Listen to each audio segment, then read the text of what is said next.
జై శ్రీమన్నారాయణ. 18వ పాసురం.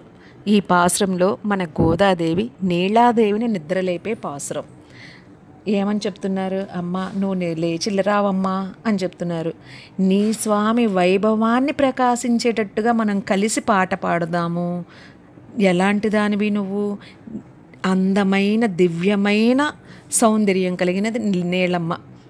దివ్యమైన తామరల వల్లే ఉన్నాయంట అమ్మ హస్తాలు, చేతులు. ఆ హస్తాలకి అందమైన గాజులు ఉన్నాయి.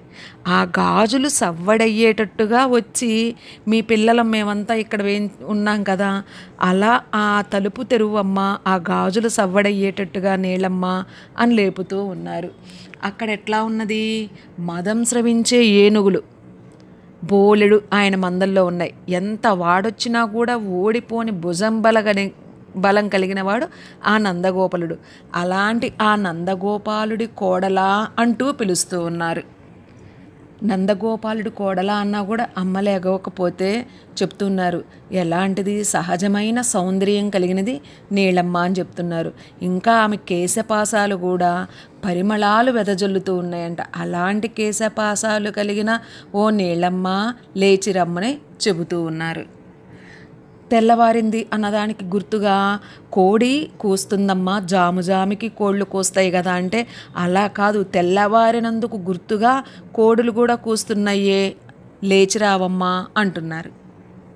అయినా లేచి రాలేదు. ఇంకా చెప్తున్నారనమాట. నీలాదేవి అందంగా పాటలు పాడుతుందంట. కోకిలలన్నీ కూడా వచ్చి ఈమె దగ్గరికి వచ్చి పాటలు నేర్చుకుంటాయట.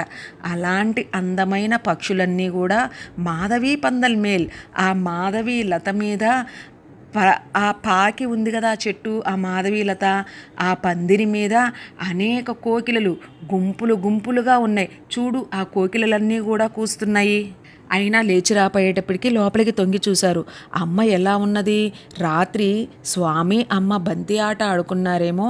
అమ్మ ఒక చేతిలో బంతి పట్టుకొని అలానే పవళించి ఉన్నదనమాట. అలా అమ్మ సౌందర్యాన్ని చూసి ఈ అండాలన్నిటికీ కూడా నాయకుడు స్వామి. అమ్మ అలాంటి అందమైన ఆ బంతిని పట్టుకొని అలా పవళించి ఉన్నది.